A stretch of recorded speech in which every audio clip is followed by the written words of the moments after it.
뉴스 속으로 훅 파고드는 시간 훅뉴스 CBS 심층 취재팀 김정훈 기자 나왔습니다. 어서 오십시오. 네, 안녕하세요. 프로야구계의 금지 약물 파문 소식을 준비를 하셨어요. 네, 많은 분들 기억하실지 모르겠지만은 전직 프로야구 선수가 자신이 가르치던 그 유소년 선수들에게 금지 약물인 스테로이드를 투약해서 충격을 줬던 사건이 있었죠. 요거 한 3년 전에 보도를 우리가 했었는데 2년 2년인가요? 이여상 선수가 그 장본인이었고 예. 기억을 해요. 근데 저희가 취재할 때만 해도 사실 이여상 전 선수, 그러니까 이여상 씨는 사실 무근이다, 억울하다 이렇게 저희한테 말을 했었거든요. 네네. 당시 이 씨의 얘기를 한번 먼저 들어보시죠. 그거 제가 갖고 있었던 것뿐인데 너무 좀 억울한 부분이 많이 있습니다. 근데 저는 진짜로 안 했는데 그럼 이건 어떻게 해야 되는 거예요, 기자님? 여쭤보고 싶네요, 제가. 이때만 해도 나는 모른다 사실무근이다 오리발을 내밀었었거든요. 근데 네네. 그 후에 사실로 다 확인이 된 거죠. 청소년 선수들에게 2,800만 원 상당의 의약품을 불법 주사하거나 판매한 혐의가 확정돼서 이 씨는 징역 10개월형을 받아서 복역을 했습니다. 네. 이와는 별개로 카다, 그 KADA 한국도핑방지위원회가 있는데요. 이곳에서는 이 씨가 6년간 선수나 지도자로 활동할 수 없도록 하는 그런 조치까지 내렸습니다. 그때 김정훈 기자가 후속 취재를 약속했었습니다. 금지 약물이 혹시 프로 선수들에게까지 가지 않았는지를 내가 보겠다. 그러셨잖아요. 저희도 이후 상황을 한번 쭉 살펴봤습니다. 그런데 실제 금지 약물이 프로 선수들에게 유통된 정황을 저희가 확인할 수가 있었습니다. 네. 지금부터 그 취재 결과를 전해드리겠습니다. 일단 금지 약물 관련 수사는 이게 경찰이나 검찰이 아닌 식품의약품안전처가 맡고 있어요. 수사권을 가지고.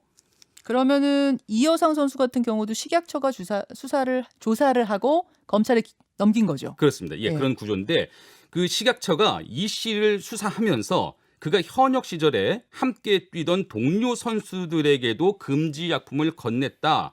이런 진술을 확보를 한 것입니다. 자, 바로 여기입니다. 성인 동료 프로야구 선수들에게도 금지 약물을 내가 건넸었다라고 이여상 선수가 자백을 한 겁니까? 그렇습니다. 예. 아. 근데 그 당시에 이 얘기를 식약처가 듣고도 네. 바로 어떤 조치를 취하지 못했던 것은 그 형사적으로는 그 약사법이 적용이 되거든요. 그러니까 불법 의약품을 내가 누군가한테 팔거나 투약하거나 이러면 형사적으로 처벌이 되는데 그냥 단순히 그 불법 의약품을 금지 약물을 내가 구매하면은 그 사람들에 대해서는 형사처벌을 할 수는 없어요. 그러다 보니까 그 얘기가 계속 그냥 안에만 머물다가 예. 그러다가 이제 최근에 그 얘기를 카다 한국도핑방지위원회 차원에서도 조사에 나서게 된 겁니다. 그러니까 형사적으로는 이게 죄가 되지는 않는데 행정처분을 내릴 수 있는 도핑방지위원회 차원에서는 이거 문제다 해서 뒤늦게 조사가 이루어진 것이죠. 시점까지 구체적으로 다 특정이 됩니까? 그렇습니다. 일단은 그 누군가에게 금지 약품을 건넸다. 그 선수들 한번 좀 제가 언급을 해드리면요. 네. 아직 현역이던 2017년 초에 이여상 씨는 동료 선수 2명에게 금지 약물로 분류된 그 성장 호르몬제를 팔았는데요. 한 선수는 아직도 현역으로 뛰고 있는 그 베테랑 투수이고요. 현역 투수. 네, 또 다른 이는 수도권 구단에서 은퇴해서 현재는 야구 코치로 활동하고 있는 전직 투수입니다. 현직 투수 1명, 전직 투수 1명. 네, 언제 그렇습니다. 벌어진 일입니까? 이게 2017년 초거든요. 네. 이여상 씨가 자신이 갖고 있던 약을 이렇게 소개를 하니까 네. 두 사람이 관심을 보여서 팔아 넘겼다. 이게 바로 이여상 씨의 주장입니다. 그 약이라고 하면 어떤 약이에요? 이게 성장 호르몬제인데 그 아실지 모르겠어요. 작은 병에 앰플 같은 작은 병에 호르몬제가 담겨 있고 그거를 똑 따서 주사기로 뽑아서 투약을 하는 그런 성장 호르몬제거든요. 주사로 맞는 성장 그렇습니다. 호르몬이에요? 예. 그러니까 작은 병에 그 성장 호르몬제가 몇 개가 이렇게 꼽혀 있고 그 박스를 몇 박스씩 넘겼다는 겁니다. 주사기까지 포함해서요. 그러면서 그 넘기는 대가로 두 사람으로부터 1,600만 원을 받았다라는 게 지금 조사 결과로 나타나고 있습니다. 아직도 현역인 A 씨에게는 직접 전달을 하고 네. 지금은 은퇴한 B 씨에게는 그걸 택배로 전달을 했다고 하네요. 아니 지금 이여상 씨가 아주 구체적으로 시점과 방법까지 다 자백을 했는데 그 전직 투수, 현직 투수 두 사람은 아직 처벌을 안 받은 겁니까? 그렇습니다. 아까 말씀드린 대로 이게 형사적으로는 약사법을 적용할 수밖에 없는데 약사법으로는 그 금지 약물을 돈 주고 샀다. 이거로는 처벌을 할 수가 그럼 없거든요. 구매했다까지만으로는 안 되고 이걸 투약했다까지가 누군가에게 수사로 팔아넘기거나, 드러나야 되는 거군요. 누군가에게 팔아넘기거나. 예, 예. 그래서 그 당시엔 그렇게 기소가 되지는 않았던 것이죠. 그리고 그냥 넘어갔던 거예요. 예, 예.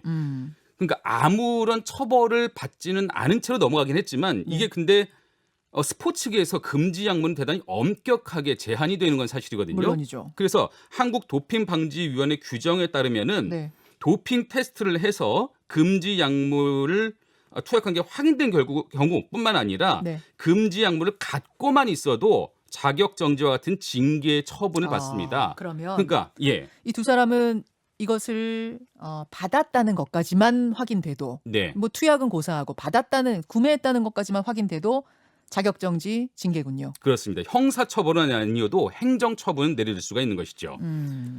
근데 두 사람을 지금 실명으로 공개를 우리가 다 알고 있지만 하지 않는 이유는 뭡니까? 아직 그 징계 처분이 아직 확정되지는 않았고요. 다툼이 아직은 진행되고 있는 상황인데 지금 두 사람이 여전히 혐의를 부인하고 있어요. 예, 혐의를 부인하고 있는데 먼저 현역 투수인 A 씨는 그게 금지 약품인지 모르고 금지 약물인지 모르고 성장 호르몬제인지 모르고 그냥 받았을 뿐이다. 자신은 이게 줄기세포인 줄 알았다. 이렇게 말을 하는데요. 일단 먼저 한번 들어보시죠. 이 얘기를. 음성은 변조했습니다. 예.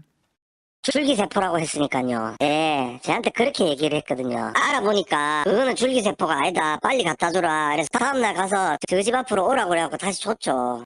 아, 돌려줬다? 네. 이여상 선수한테 돌려줬다? 네. 근데 줄기세포인 줄 알고만 받았다. 근데 줄기세포가 이렇게 박스에 담겨서 판매가 되고 택배로 뭐 전달되고 이런 건가요? 그러니까 저는 해명이 잘 안 갔어요. 통상 줄기세포라고 하면은 자신의 줄기세포를 뽑아서 뭐 특수한 상황에서 그렇죠. 치료 목적으로 사용되는 것이 이게 줄기세포 아닌가요? 그리고 아무나 그렇게 주사로 막 놓나요, 그거를? 그렇습니다. 그런 것도 아니잖아요. 치료 목적으로 의료진이 놓는 거지. 그걸 받아다가 집에서 주사기로 은밀하게 쏜다? 이런 걸 그렇다고 상상할 수가 없는데요. 그러니까요. 그렇게 저도 아니 그게 가능한 얘기입니까? 네. 이렇게 물어봤더니 지금은 은퇴한 전직 선수는 이렇게 해명을 바꾸더라고요. 말을 어떻게 해요? 한번 들어보죠. 들어보시죠. 예. 역시 음성은 변조했습니다. 줄기세포인 줄 알았다라는 게 선수의 주장이신데 마찬가지인가요? 줄기세포라고 하면 내 줄기세포를 뽑아서 내가 어떤 좀 치료 목적으로 쓰는 거잖아요.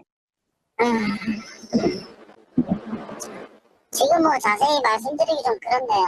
그럼 남의 줄기세포를 내 몸에 주사를 하겠다는 그런 계획이셨던 건가요? 그런 게 아니고요. 예. 말을 이제 고가의 영양제 줄기세포를 연구를 해서 미국에서 친한 교수님이 개발을 해서 나온 신제품이다라고 얘기를 했기 때문에 저희도 뭐 어떻게 보면 좀 생소한 부분이었죠. 이 지금 음성 변조를 했기 때문에 잘 안 들리실 수도 있는데 마지막 말은 그거예요. 줄기세포를 연구해서 미국에서 친한 교수님이 개발해서 나온 신제품이라고 얘기를 했기 때문에 저희도 어떻게 보면 좀 생소한 부분이었죠. 그러니까 말을 좀 바꿨어요. 영양제인 줄 알았다. 네네네. 근데 이 해명을 받는다고 해도 본인도 생소한 부분이 있었다는 거잖아요. 네. 근데 생소한 그 약을 고가의 영양제를 1,600만 원을 주고 은밀하게 택배로 받았다고요? 아무리 해도 이게 해명이 잘 납득이 안 되죠. 네. 그래서 한국도핑방지위원회도 이들의 해명을 수긍할 수가 없다고 보고 곧 징계 조치를 내릴 것으로 알려지고 있습니다. 구매뿐만 아니라 투약 여부까지 확인이 되면 좋겠습니다만 네. 그거는 최근이 아니면 도핑 테스트로 안 나오죠. 그 약마다 좀 다른데요. 네. 어떤 약의 경우에는 뭐 수일 내, 어떤 약은 뭐 몇 주 내에는 그 약 성분이 다 몸에서 빠져나가니까요. 그래서 이제 도핑방지위원회 차원에서도 투약을 확인하지 못해도 네가 갖고만 구매만으로. 있어도 문제 소지가 있는 것 아니냐라고 네, 징계 처분을 내리거든요. 네. 이렇게 프로야구계에서 이 사실이 좀 이렇게 확인이 되면은 파장이 만만치는 않을 것 같은데 네. 사실 그 야구계 안에서의 금지 약물 파문은 잊을만 하면 좀 터져 나오긴 했었어요. 10년 전인 2011년 두산의 김재환 선수가 야구 월드컵 대표로 출전하기 전에 사전 도핑 테스트에서 금지 약물이 검출돼서 네. 그 10경기 출장 정지 징계를 받았었고요. 또 2015년에는 한화의 최진행 선수도 금지 약물 복용 사실이 드러나서 30경기 출장 정지 처분을 받았습니다. 네. 이후에도 누구가 뭐 금지 약물을 투약한다더라 이런 소문이 돌았지만은 도핑 방지위원회 차원에서 확인된 바는 없었습니다. 그러다가 다시 또 금지 약물 파문이 지금 일고 있는 거군요. 네, 또 식약처 또 도핑방지위원회는 A, C, B, C 외에 야구계 안팎에서 또 다른 선수의 이름도 거론되고 있다. 이런 사실을 주목하고 있습니다. 그래서 지금 추가 조사 여지도 남겨놓고 있는 상황입니다. 또 있다. 사실은 그 보디빌더들이 이런 거 그러니까 약물해서 뭐 부작용 있고 이런 거를 스스로 고백해서 또 한때 이른바 약투라고 있었죠. 약투가 있었죠. 예. 이게 잘 유혹이 근절이 안 되나 봐요. 예전에 그 보디빌더 그 김동현 씨가 뉴스쇼에서 직접 얘기한 바가 예. 있었습니다. 직업 보디빌더의 90%가 불법 약물 복용 경험이 있을 것이다. 네네. 약물을 쓰면 10년, 20년 걸릴 근육이 2, 3년 안에 만들어지니까 그 유혹을 이기지 못한 이들이 많다. 이렇게 얘기를 했었는데 근데 프로 선수들도 아마 마찬가지 유혹을 느낄 것 같습니다. 근데 이게 유혹에 넘어가면 건강에도 치명적인 거 아니겠습니까? 이 부분은 한국도핑방지위원회 그 TUE 심사위원인 경희대 의대 이종화 교수의 말로 한번 들어보시는데 심장에 아주 심각한 문제가 있을 수 있다고 말을 하네요. 들어보시죠.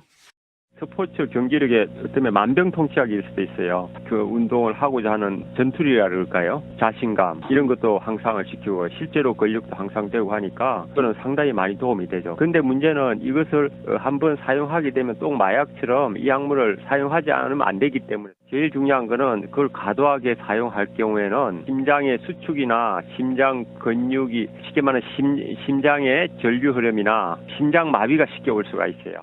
그러니까 스포츠맨십에 어긋나는 문제도 물론이고 네. 거기다 건강에까지 치명적이니까 이렇게 엄격하게 도핑방지위원회가 금지를 하고 있는 거군요. 예, 그래서 예. 징계 대상자 이름을 공개하면서 선수나 지도자로서 생활할 수 없게 하는데 한국도핑방지위원회가 네, 이런 네. 조치를 취하거든요. 오늘 전해드린 그 전형직 야구 선수들의 징계 결과가 어떻게 나올지도 한번 지켜봐야 되겠습니다. 본인들은 지금 부인하고 있습니다만 뭐 식약처라든지 도핑방지위원회 도핑방지위원회. 쪽에서는 확신을 가지고 있는 문제입니다. 그래서 실명이 공개가 곧 될 것 같거든요. 예, 그렇게 되면은 그때 저희가 여러분들께도 공개하도록 하겠습니다. 김정은 기자 수고하셨습니다. 감사합니다. 풍뉴스였습니다. 김현정의 뉴스쇼는 청취자 여러분의 참여로 이루어집니다. 트위터, 페이스북, 레인보우 게시판, 그리고 단문 50원, 장문 100원의 유료 문자 샵 1212, 우물정 1212 통해 참여하실 수 있습니다. 김현정의 뉴스쇼, 여러분과 함께 만듭니다.